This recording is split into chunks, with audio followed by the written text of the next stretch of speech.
Kita beralih ke informasi lainnya, saudara. Ribuan masyarakat Aceh Timur yang tergabung dalam 25 ormas dan santri di Aceh Timur menggelar aksi damai untuk Palestina beberapa waktu lalu di depan Masjid Agung Darul Salihin.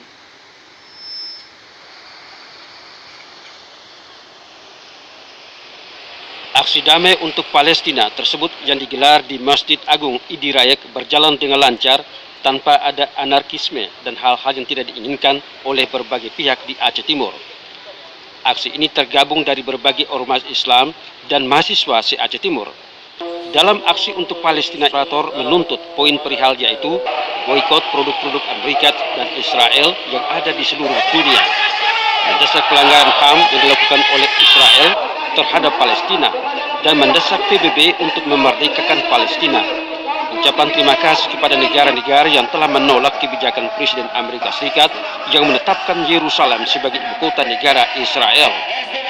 Pihaknya mengucapkan berjuta terima kasih kepada ratusan masyarakat Aceh Timur yang telah memenuhi hatinya untuk sama-sama berpartisipasi dalam mengikuti aksi damai tersebut.